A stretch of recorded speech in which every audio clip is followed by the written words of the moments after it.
그래서 11절까지 말씀을 교독하겠습니다.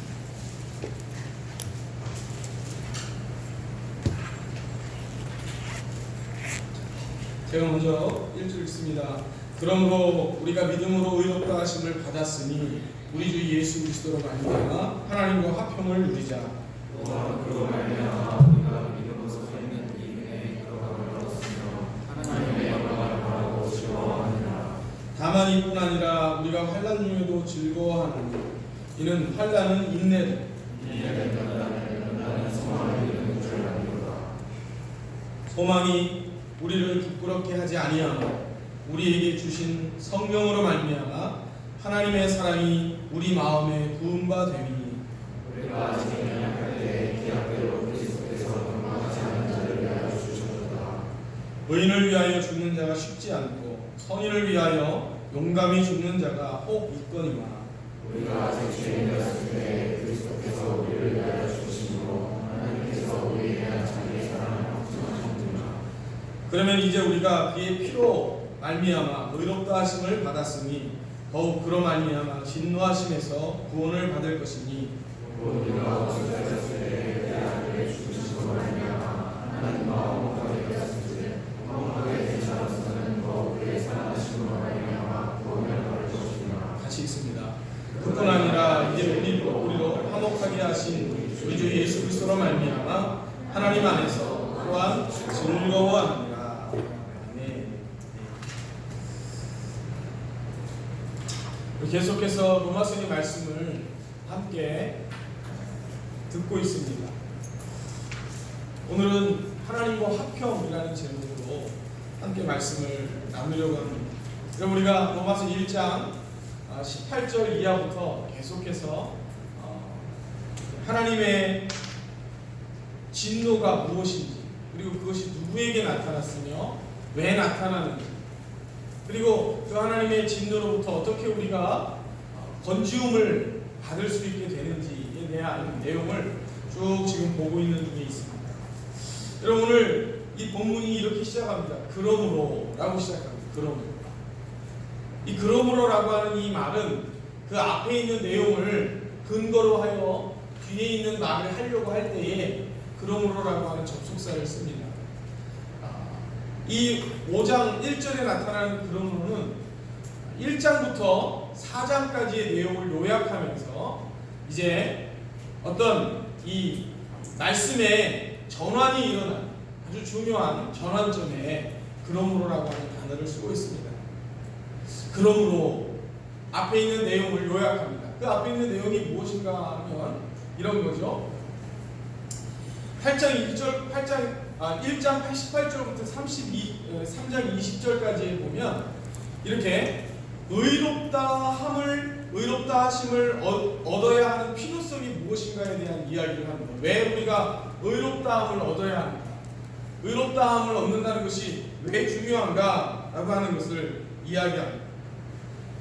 왜냐하면 우리 인생에 있어서, 우리 사람들에게 있어서 하나님과의 관계 속에서 의롭다 하심을 얻는다는 것, 이걸 칭의라고 얘기했는데, 이 의롭다 하심을 얻는, 하나님으로부터 의롭다 하심을 얻는 것이 그 무엇과 비교할 수 없는 가장 중대하고 그리고 가장 시급한 문제이기 때문에 그렇습니다. 여러분, 성경의 관점으로 우리 인생을 보면 우리는 참 긴 인생을 살아가는 것 같고, 그리고 일평생 다양한 일을 만나는 것 같은데, 하나님의 관점으로 보면 인생은 너무나 짧은 시간을 살아갑니다. 그래서 그 시간을 성경은 뭐라고 이야기하냐면 인생은 마치 풀에 피는 꽃과 같다, 이런 표현을 하는 것이죠. 아침에 안개가 자욱히 끼었다가 해가 조금 뜨기만 하면 그 안개가 사라지는 것처럼 인생은 그렇게 안개와 같다, 이렇게 이야기를 합니다. 우리 살아가는 우리 인생의 이 과정에는 그것이 굉장히 긴 것처럼 느껴지지만, 그러나 영원하신 하나님의 관점으로 볼 때 인생의 시간은 너무나 짧은 것이죠. 그런데 그 짧은 인생이 끝나고 나면 그것으로 마치는 것이 아니고 그 그 인생 너머에 영원한 하나님의 시간 속으로 우리의 인생이 들어간다는 거예요. 왜냐하면 우리의 첫 출발이 그 영원하신 하나님으로부터 시작되기 때문에 그렇습니다. 그것을 가르치는 게 바로 성경입니다. 여러분, 우리 성도들이 믿는 믿음의 고백이 무엇이냐 하니까 인생이 어디로부터 와서 어떻게 살며 어디로 가느냐 하는 문제예요. 사실은 이 문제는 과거에 모든 철학자들이 가지고 있었던 관심이었습니다.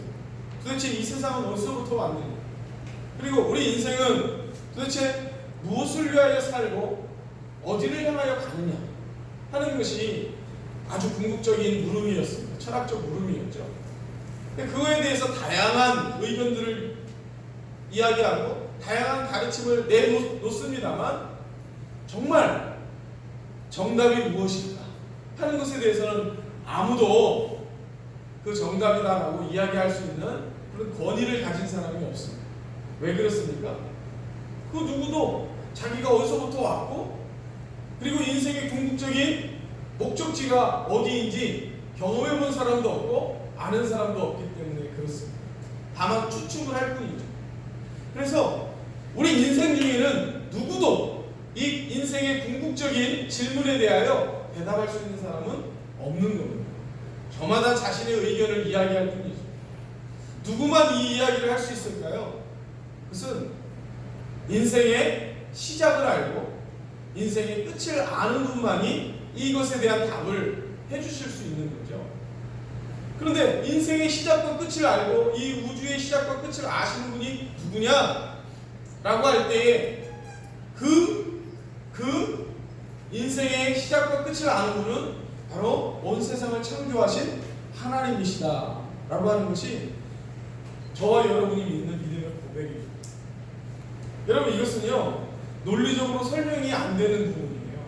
왜냐하면 우리가 하나님이 언제부터 계셨는지, 우리가 있기 전에 하나님 무슨 일을 했는지 아무도 모르기 때문에 그렇습니다. 이것을 알 수 있는 유일한 방법은 바로 성경을 통해서 하나님이 자신을 계시해 주신 것 외에는 알 수 있는 길이 없는 겁니다. 여러분, 이 하나님의 계시를 듣고 믿는 사람, 그 사람들을 그리스도인이라고 말하는 것이죠. 이 그리스도인의 믿음의 근거는 항상 이 하나님의 말씀에 있는 겁니다. 그 하나님께서 인생의 궁극적인 문제가 뭐냐? 그것은 바로 구원의 문제다라고 하는 것을 가르치고 있습니다. 그 구원의 방법이 뭐냐? 어떻게 우리가 구원을 얻냐? 라고 하는 것을 이 로마서가 말씀하고 있는 것입니다. 여러분, 이것은 우리에게 있어서 별로 이렇게 현실적인 문제가 아닌 것 같아요. 나의 현실적인 문제는 뭡니까? 취업, 그죠? 진학, 또 결혼, 돈 버는 거, 뭐 이런 거잖아요. 그죠? 그러나 여러분, 이 모든 것들과 비교할 수 없을 만큼 아주 궁극적인 문제, 아주 중요한 문제, 그것이 있는데 성경은 언제나 그것이 우리의 의식주의 문제가 아니고 영혼의 문제, 구원의 문제라고 하는 사실을 분명하게 말씀합니다. 여러분, 교회는 무엇을 가르치는 것입니까? 바로 이 영혼의 문제를 가르치는 것입니다. 성도는 이 영혼의 관심을 가지고 살아가는 사람들이 성도입니다. 그래서 이 땅에서 의식주의 문제에 매이지 않고 하나님, 영원하신 하나님과의 관계 속에서 살아가는 것을 예수님께서 뭐라고 말씀하셨냐면, 너희는 먼저 그의 나라와 그의 의를 구하라, 이렇게 말씀합니다. 그리하면 이 모든 것, 너희에게 더하시리라고 말씀하시는 이 모든 것은 이 땅에서 사는 의식주의 문제를 말씀하고 있는 것이죠. 여러분, 로마서는 바로 그 부분을 집중적으로 이야기합니다. 1장 18절에서 3장 20절까지는 우리가 그러므로 왜 의롭다 하심을 얻는 것이 중요한가, 왜 필요한가에 대한 이야기하는 두 가지 이유를 이야기합니다. 첫째는 하나님의 진노가 죄인들에게 임하기 때문이라는 거예요. 하나님의 진노. 이 하나님의 진노가 너무나 무서운 겁니다. 이 하나님의 진노를 이 진노를 피할 수 있는 방법이 있다면 우리 모두는 다 하나님의 진노를 피하는 길을 선택해야 한다는 것이죠. 여러분 1장 18절에서 우리가 보았던 내용입니다. 하나님의 진노가 불의로 진리를 막는 사람들에게 나타난다는 거예요. 그런데 여러분 또 하나 중요한 문제가 있습니다. 그것은 뭐냐면 모든 인생이 다 이 하나님의 진노의 대상이라는 거예요. 한 사람도 예외가 없습니다. 우리가 앞에서 보았듯이 3장 20절까지 이방인들도, 하나님을 모른다고 말하는 이방인들도, 아니 하나님을 안다고 말하는 유대인들도, 율법을 지킨다고 하는 도덕적인 그런 사람들까지도, 그리고 지금 말하고 있는 사도 바울과 그 일행까지도 다 이 하나님의 진노 아래 있다는 거예요. 왜 그렇죠?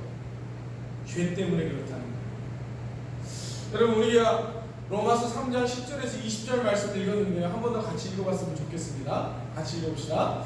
기록된 바 하나도 없으며 배달하는 자도 없고 하나님을 찾는 자도 없고 다 지어져 함께 무익하게 되고 선행하는 자는 없나니 하나도 없다. 이것이 성경의 선언입니다. 다 치우쳐 무익하게 되고 선을 행하는 자는 없나니 하나도 없다. 그러니 여러분 모두가 다 하나님의 무서운 진노의 대상입니다. 그러면 이 하나님의 진노로부터 어떻게 우리가 구원을 얻는가? 어떻게 우리가 이 하나님의 이 심판대 앞에서 의롭다라고 하는 그 의인의 칭호를 받을 수 있는가? 죄가 없다. 너는 not guilty. 이 말을 어떻게, 이 선언을 어떻게 들을 수 있는가 하는 부분을 그 다음에 로마서 3장 21절에서 오늘 우리가 읽은 이 본문 바로 앞에 있는 4장 25절까지 말하고 있는 것이죠.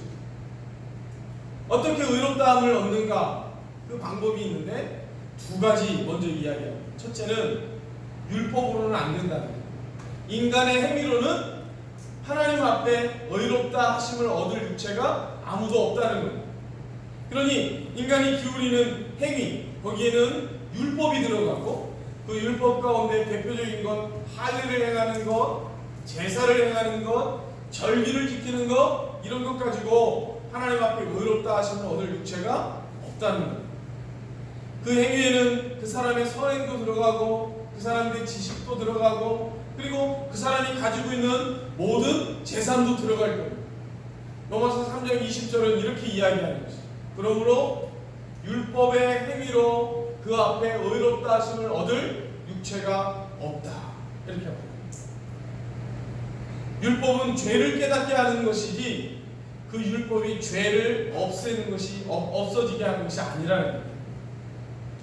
자, 그러면 여러분 어떻게 우리가 하나님 앞에 의롭다함을 얻을 수 있을까? 여기에 절망이 있는데 성경은 그러나 이 절망 가운데 있는 우리 인생에게 복음을 전합니다. 하나님 앞에 의롭다 하심을 얻을 수 있는 그 방법이 있다는 겁니다. 그게 뭡니까? 그게 바로 하나님의 은혜로, 하나님의 은혜로, 따라해봅시다. 하나님의 은혜로 의롭다 하심을 얻는 거예요. 율법이 아니고 은혜로 의롭다 하심을 얻는 것, 이것이 유일한 방법이라는 거죠. 여러분 그것을 성경이 뭐라고 표현을 하냐면 믿음으로라고 표현합니다. 하나님의 은혜로 받는 구원, 하나님의 은혜로 의롭다 하심을 얻는 것을 성경이 그것을 다른 말로 믿음으로 얻는 의롭다 하심, 이렇게 말합니다. 그래서 우리가 지지난주부터 목사님이 이렇게 몇 번 반복하고 있는 단어가 있습니다. 이게 뭐냐면 이신칭의라는 거예요. 이신칭의. 믿음으로 말미암아 얻는 구원이라는 거예요. 믿어서, 우리가 열심히 믿어서 얻는 것이 아니고 하나님의 은혜로 얻는 것을 믿음으로 얻는 구원이라 이렇게 표현을 하는 거예요. 다시 말하면 우리 안에서 나타나는 믿음의 행위가, 믿음이 하나님의 은혜로 주어진 것이고 그 하나님의 은혜로 말미암아 믿음이라고 하는 열매를 내어놓게 되었다는 것이죠. 그 믿음이 우리가 하나님의 은혜로 구원을 받았음을 보증해 주는 겁니다. 믿음이. 자, 로마서 3장 24절 말씀을 우리 같이 한번 읽어보겠습니다. 그리스도 예수 안에 있는 속량으로 말미암아 하나님의 은혜로 값없이 의롭다 하심을 얻은 자가 되었느니라. 자, 여러분 여기 보세요. 여기에 파란색으로 쓰여져 있는 글자에 보면 하나님의 은혜로 값없이 의롭다 하심을 얻었다는 거예요. 그죠? 그러니까 하나님의 은혜가 왜 하나님의 은혜가 되냐면 우리가 의롭다 하심을 얻기 위하여 무엇인가 한 게 하나도 없어요. 그런데 의롭다 하심을 얻었단 말이에요. 내가 한 것이 아무것도 없는데 결과를 얻은 거죠. 그죠? 그런데 내가 한 것이 없다고 해서 정말 아무것도 한 게 없는 거냐? 그렇지는 않아요. 내가 하지 않았을 뿐이지 누군가가 나를 대신해서 그 일을 했어요. 내가 하나님 앞에 의롭다 하심을 얻을 그 일을 내가 아니라 다른 분이 하셨다는 거예요. 그 다른 분이 누구냐면 바로 그리스도 예수 안에 있는 속량이라는 거예요. 그리스도 안에 있는 예수 안에 있는 속량이라는 말은 예수 그리스도의 죽으심과 부활하심을 지칭하고 있는 거예요. 나는 하나님 앞에 의롭다 하심을 얻을 만한 아무런 일을 하지 않았지만 누가 그 일을 대신해요? 예수님이 그 일을 대신하신 거예요. 그래서 예수님이 십자가에 죽으시고 부활하신 그 일 때문에 내가 의롭다 하심을 얻는 자가 되었다는 거예요. 자, 예수님이 하신 일과 내가 의롭다함을 얻는 이 관계는 도대체 무슨 관계일까요? 왜 이렇게 예수님이 하신 일이 나에게 적용이 되는 걸까요? 그것이 바로 하나님께서 정하신 구원의 방법이기 때문에 그렇습니다. 여러분, 우리 로마서 3장 25절 말씀 한번 같이 읽어볼까요? 시작. 이 예수를 하나님이 그의 피로써 믿음으로 말미암는 화목제물로 세우셨으니. 거기까지. 여러분, 하나님께서 정하신 구원의 방법이 있어요. 의롭다 하심을 얻게 하는 방법이 있어요. 그게 뭐냐면 예수를 화목제물로 세우셨다는 거예요. 하나님이 세우신 겁니다. 그리고 그 화목제물 대신 예수님께서 십자가에 죽으시고 부활하심으로 말미암아 우리가 하나님 앞에 의롭다 하심을 얻도록 하나님이 정하신 방법입니다. 그래서 여러분, 로마서 3장 28절에서 이렇게 고백을 하는 겁니다. 그러므로 사람이 의롭다 하심을 얻는 것은 율법의 행위가 아니라 뭐라고요? 무엇으로 된다고요? 믿음으로 된다. 이 믿음으로라고 하는 말에 여러분이 은혜라는 단어를 써도 같은 의미입니다. 율법의 행위가 아니라 은혜로 우리가 하나님 앞에 의롭다 하심을 얻는다고 말하는 겁니다. 여러분, 그러니까 우리는 한 게 아무것도 없잖아요. 그죠? 그런데 우리가 하나님 앞에 의롭다 하심을 얻었기 때문에 이 하나님의 의롭다 하심이 나에게 그냥 주어진 거예요. 그래서 이걸 뭐라고 한다고요? 선물이라고 해요. 선물.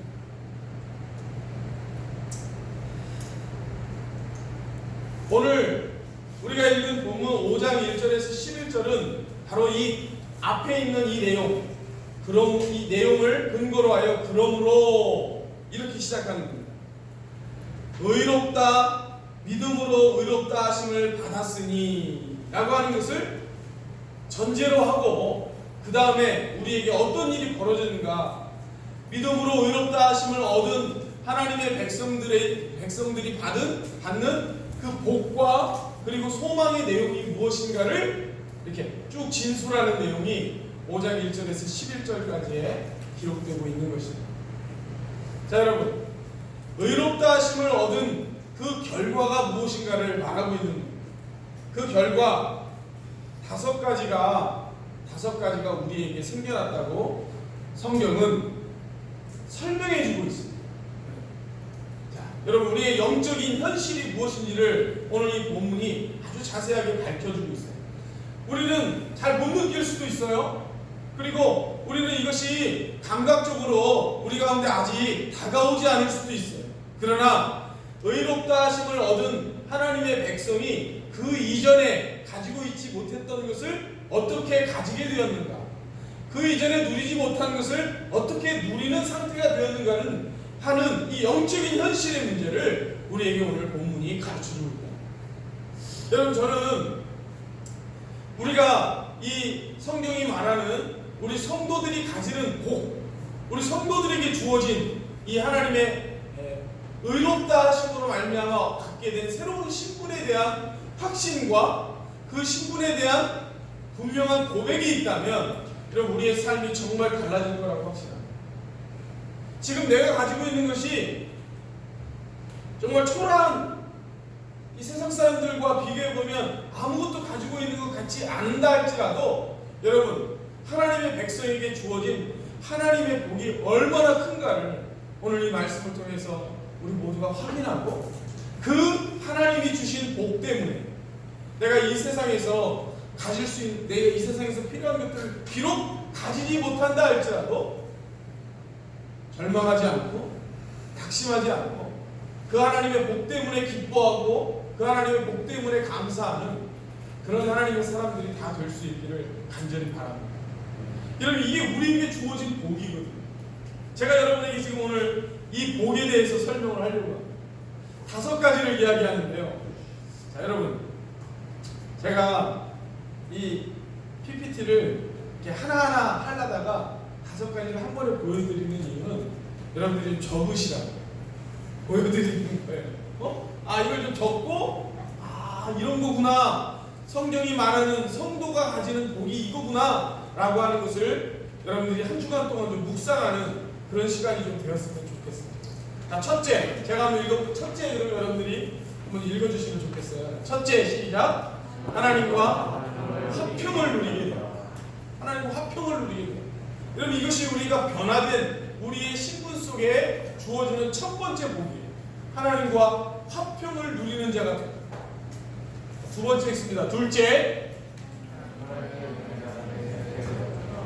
하나님의 은혜 안에, 그 하나님의 은혜의 울타리 안으로 우리가 들어오게 되었다 라고 하는 것이 두 번째 복이라고 성경은 설명합니다. 자, 세 번째 있습니다. 셋째, 우리의 삶의 방향성이 달라지는 거예요. 우리의 시선이 달라지는 거예요. 하나님의 영광을 바라고 그것으로 인하여 즐거워할 수 있는 인생이 된 거예요. 이전에는 그렇게 할 수가 없었어요. 하나님이 보이지 않고 하나님의 영광이 무엇인지에 대해서도 관심이 없고 하나님과의 관계 속에서 내 삶을 바라볼 수 있는 시각이 없었어요. 그러나 하나님의 은혜로 말미암아 의롭다 하심을 얻은 하나님의 백성에게 생겨나는 겁니다. 바로 하나님의 영광을 바라고 즐거워하는 시선이 생깁니다. 네 번째, 같이 읽습니다. 환난 중에도 즐거워할 수 있는 자가 되었다. 여러분, 환난 중에도 즐거워한다는 건 말이 안 돼요. 환난과 즐거움이라는 단어는 모순이에요. 일반 상식적으로 이해가 되지 않는 이 조합이 성도에게 가능하게 되었다. 놀라운 변화 아닙니까? 다섯 번째, 다 같이 읽습니다. 하나님의 진노하심에서 구원을 받을 것이다. 궁극적으로 우리에게 주어지는 이 구원이라고 하는 것이 무엇인지를 경험하게 될 것이다. 여러분, 성도가 하나님의 자녀들이, 하나님으로부터 의롭다 하심을 얻은 하나님의 자녀들이 지금 누리고 있고 앞으로 얻게 될 복과 그 소망이 무엇인지를 오늘 로마서 5장 1절에서 11절까지는 설명하고 있는 것입니다. 이렇게 살아라 이런 의미가 아닙니다. 이렇게 받아라 이런 것도 아닙니다. 의롭다 하심을 얻은 자에게 생겨난 이미 주어진 하나님의 복이요, 그리고 우리가 가지는 소망입니다. 이것이 우리에게 있는데 문제는 무엇이냐? 우리가 가지고 있는 것이 무엇인지를 잘 모르는 것입니다. 그리고 두 번째는 우리가 가지고 있는 것을 누리지 않는 것이죠. 왜 그럴까요? 왜 우리가 가지고 있는 것의 가치를 잘 못 느끼고 우리가 가지고 있는 것을 왜 누리지 않을까요?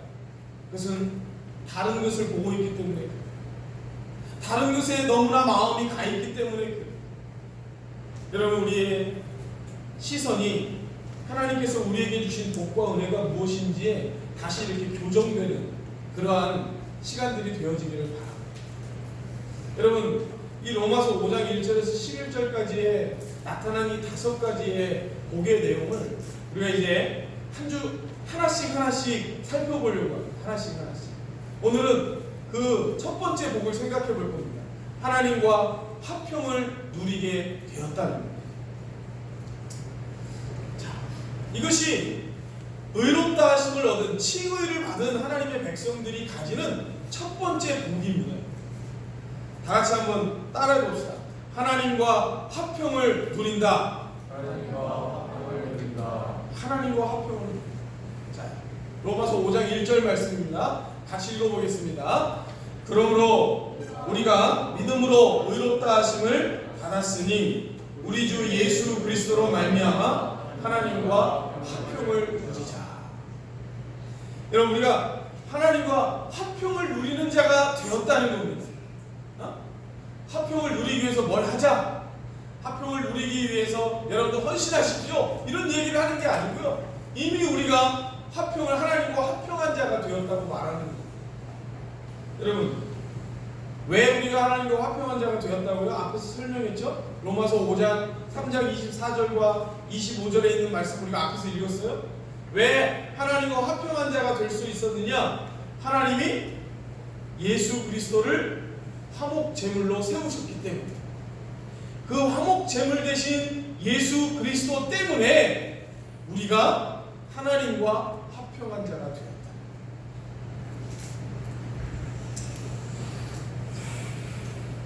여러분, 이 화평이라는 말은요, 영어 성경에는 피스라는 말로 표현되어 있는데, 이 화평이라는 말은 헬라어로 에이레네라는 말입니다. 에이레네. 혹시 여러분들 들어보셨습니까? 에이레네라는 말? 이것이 히브리어로 샬롬입니다. 샬롬.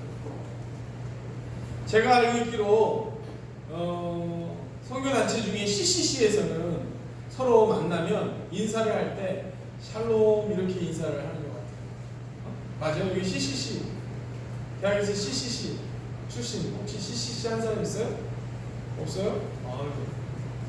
여러분, CCC 선교단체는 서로 만나면 이렇게 인사하더라고요. 손가락을 이렇게 들고 샬롬 이렇게 인사를 하더라고요. 우리도 한번 해볼까요? 자, 손가락 한번 들어보세요. 한번 해보세요. 샬롬. 아이고 참, 샬롬.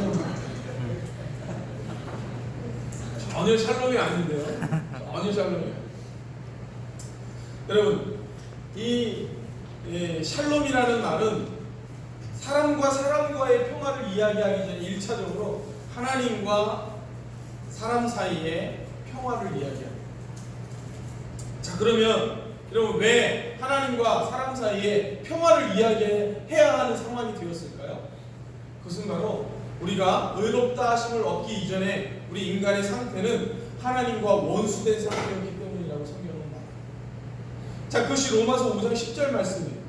우리가 한번 더 같이 읽어보겠습니다. 시작. 곧 우리가 원수 되었을 때에 그의 아들의 죽으심으로 말미암아 하나님과 화목하게 되었으니. 거기까지. 여러분, 우리가 원수된 때가 있었다는 거예요. 하나님, 누구와? 하나님하고 원수가 된 때. 원수가 되면 어떻게 돼요? 죽여야 되는 거잖아요. 그죠?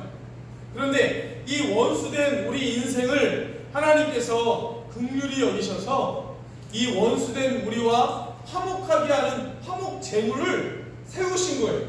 그분이 누구예요? 그분이 누구예요?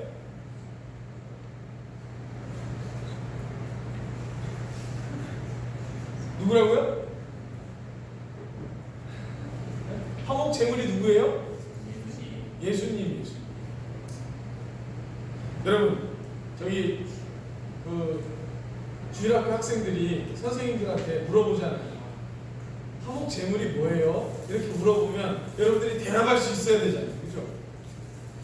하나님께서 예수 그리스도를 화목 제물로 세우셔서 그가 우리 인간의 모든 원수들, 하나님과 원수가 되게 했던 그 죄의 내용을 짊어지고 죽게 하신 거죠. 그래서 하나님과 우리 사이에 원수되었던 우리 사이가, 하나님과 우리 사이가 변화되어져서, 하나님과 우리 사이에 뭐가 생겼다고요? 화평이 생겼다. 화평. 다시 연결이 되는 거예요. 그래서 화목된 자로서는 더욱 그의 살아나심으로 말미암아 구원을 받은 것이다. 이렇게 결론이 나는 거예요. 자, 여러분, 이 화평이, 하나님과 우리 사이에 이 화평이 생겼는데, 이 화평을 성경은 뭐라고 말하냐면 누리자, 이렇게 말합니다. 화평을 누리자. 이미 우리에게 주어진 이 평화를, 하나님과의 평화를, 이 샬롬을 누리는 인생을 살자, 이렇게 말합니다. 여러분, 그런데 이 누리자라는 말은 사실 성경에 보면, 우리 한글 성경에는 화평을 누립시다 이렇게 표현이 되어져 있는데, 영어 성경에 보면 화평, 우리에게 화평이 있습니다 라고 그렇게 설명합니다. 그러니까 화평을 누리자는 것은 권유하고 그리고 우리에게 명령하는 것처럼 들리잖아요. 그런데 화평은 우리에게 화평이 있습니다 라고 말하는 것은 이미 우리에게 그 화평이 있다는 것을 설명해 주는 거예요. 자, 이렇게 청유형과 서술형으로 성경이 나뉘어졌어요. 영어 성경에는 서술형으로 기록되어 있는데 우리 한글 성경에는 청유형으로 기록했어요. 그 이유는 뭐냐면, 이 성경의 원문인 헬라어 성경에 보면 그 헬라어가 이렇게 사본이 있잖아요. 원문이 사라지고 이제 사본들이 쭉 있는데, 그 사본 가운데 반은 청유형으로 기록되어져 있고 반절은 서술형으로 기록되어져 있어요. 그러니까 그 성경의 사본을, 어떤 사본을 썼느냐에 따라서 오늘 이 성경의 번역이 청유형으로도 번역이 되고 서술형으로도 번역이 되는 거죠. 그러나 여러분, 우리 로마서 5장 1절에서 11절까지 내용을 쭉 보면 전체적인 내용이 다 서술형입니다. 이렇게 되었다, 이렇게 되었다, 이렇게 서술을 하고 있지, 이렇게 합시다 라고 하는 그런 청유형은 한 군데도 나타나지 않아요. 여기 우리 한글 성경의 5장 1절에만 나타나는 것이 청유형. 그래서 이것이 기록되기는 청유형으로 기록되었지만 우리가 읽을 때, 해석할 때에는 이것을 서술형으로 해석을 하는 거예요. 그래서 하나님의 의롭다 하심을 얻은 자에게는 화평이 있습니다, 하나님과 화평하게 되었습니다 라고 그렇게 해석을 하는 것이죠. 그래서 여러분, 새번역 성경이라는 성경이 있어요. 우리 이 성경을 좀 더 원문에 가깝게 직역해 놓은 그런 새롭게 번역한 성경은 5장 1절을 이렇게 번역을 했습니다. 여러분, 파란 글씨를 한번 보세요. 그러므로 우리는 믿음으로 의롭다 하심을 받았으므로 우리 주 예수 그리스도로 말미암아 하나님과 더불어 평화를 누리고 있습니다. 이렇게 번역을 합니다. 그래서 여러분, 하나님으로부터 의롭다 하심을 얻은 하나님의 백성이 가지는 그 복과 소망의 상태, 그 상태를 설명을 하고 있는 거예요. 그런데 사실은 이 두 가지가 그렇게 다른 건 아니에요. 하나님과 더불어 평화를 누리고 있기 때문에 그 평화를 계속해서 누립시다 라고 말하는 것도 잘못된 번역이 아닌 것이죠. 여러분, 우리가 하나님과 더불어 이 평화를 누릴 수 있게 된 이 삶을 어떻게 살게 되었는가, 이 신분의 변화가 무엇인가 하는 것을 에베소서 1장에서는 이렇게 말합니다. 자, 우리 에베소 1장 같이 한번 읽어볼까요? 찬송하리로다 하나님 곧 우리 주 예수 그리스도의 아버지께서 그리스도 안에서 하늘에 속한 모든 신령한 복을 우리에게 주시되. 여러분, 이것을 복이라고 설명해요. 복을 주셨는데 그 복이 뭐냐면 5절을 한번 읽어봅시다. 5절 시작. 그 기쁘신 뜻대로 우리를 예정하사 예수 그리스도로 말미암아 자기의 아들들이 되게 하십니다.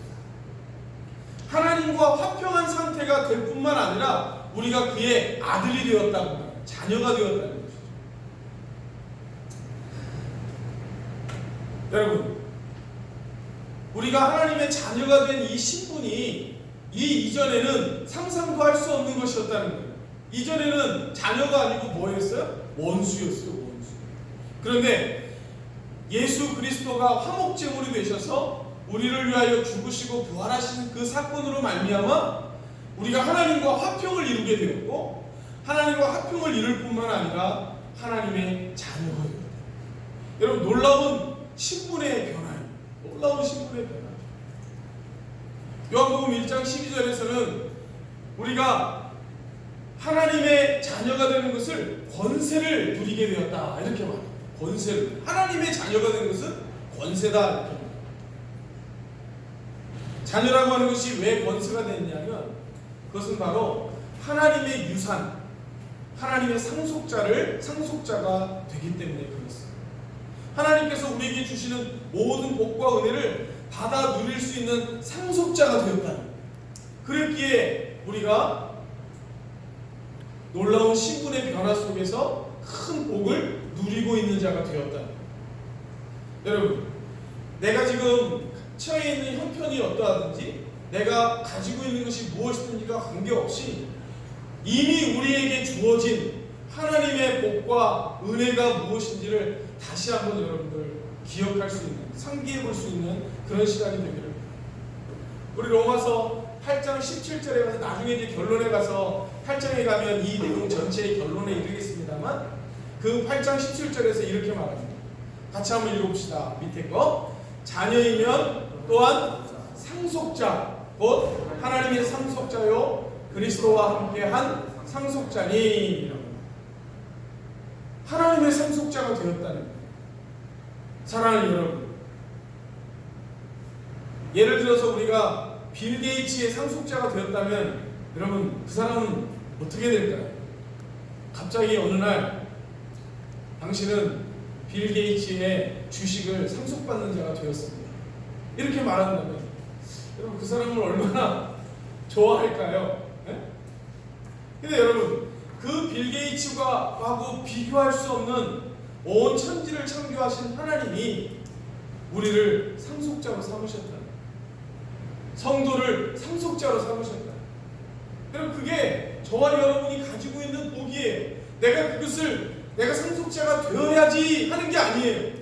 이미 상속자가 되었다고 합니다. 누구 때문에? 예수 그리스도 때문에.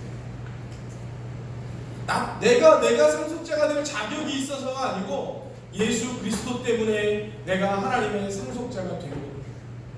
여러분, 오늘 본문에 그러므로 우리가 믿음으로 의롭다 하심을 받았으니 우리 주 예수 그리스도로 말미암아 하나님과 화평을 누리자. 이 말은 무슨 말이냐면, 우리가 상속자인 걸 알고 살아가자. 내가 하나님의 자녀라고 하는 이 하나님의 자녀됨을 기억하고 살자는 거예요. 하나님의 상속자가 되었으니, 하나님의 유산을 받는 자가 되었으니, 내가 그 어떤 것과도 비교할 수 없는 큰 신분을 가지게 되었다는 것을 기억해라. 여러분, 사도 바울이 어떻게 감옥에 가서도 기뻐해라. 내가 다시 말하노니 기뻐해라. 나는 비천에 처할 줄도 알고 풍부에 처할 줄도 알고 나는 내게 능력 주시는 자 안에서 내가 모든 것을 할 수 있다. 어떻게 이런 고백을 할 수 있었을까? 그것은 바로 자신이 지금 이미 얻은 그 신분과 그 복이 무엇인지를 분명하게 알았기 때문에 그렇습니다. 사랑하는 여러분, 좀 취업이 안 돼도, 그리고 내가 계획한 일들이 잘 펼쳐지지 않아도 여러분 실망하거나 낙심하지 마십시오. 이미 우리에게 주신 하나님의 복이 너무나 큽니다. 바라기는 이 복이 얼마나 큰지를 우리가 느끼고 또 우리가 알아감으로 그 안에서 주어지는 기쁨과 감사가 흘러넘치는 그런 저와 여러분이 될 수 있기를 바랍니다. 여러분, 우리가 하나님 나의 눈을 열어서 하나님이 이미 우리에게 주신 이 복이 무엇인지를 배우게 하시고 느끼게 하시고 그리고 깨닫게 하여 주옵소서 하는 기도가 저와 여러분의 기도가 되기를 바랍니다. 여러분, 하나님의 자녀가 되고 하나님의 상속자가 되어 하나님과 화평을 누리잖아요. 그러면 언제든지 하나님 앞에 갈 수 있는 거예요. 언제든지. 여러분, 내가 하나님 앞에 나아가서 자녀로서 아버지에게 구하는 것, 그것을 화평을 누린다는 것은 그 하나님 앞에 나아가는 그 발걸음을 주저하지 말라는 말이 되기도 합니다. 또 우리가 한 주간을 살아갈 겁니다. 여러분이 하나님 앞에서 받은 이 화평의 신분, 이 상속자의 신분이 무엇인지를 한 주간 깊이 묵상하고 내게 주어진 이 신분 때문에 감사하고 찬양이 흘러넘치는 그런 한 주간이 되어질 수 있기를 주님의 이름으로 축원합니다. 우리 다 같이 일어나겠습니다. 만왕의 왕 내 주께서 왜 고초당했나, 우리 찬양하면서 우리에게 주어진 이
죽으시고 사흘 만에 부활하심으로 말미암아 우리가 원수 되었던 그 신분이, 그 하나님과 화평을 이루고 하나님의 자녀가 되고 하나님의 상속자가 되는 놀라운 변화를 우리에게 일으켜 주신 것입니다. 그래서 우리가 하나님 앞에 의롭다 하심을 받고 그 의롭다 하심을 받음으로 말미암아 하나님의 놀라운 복과 은혜를 누리는 자가 된 것입니다.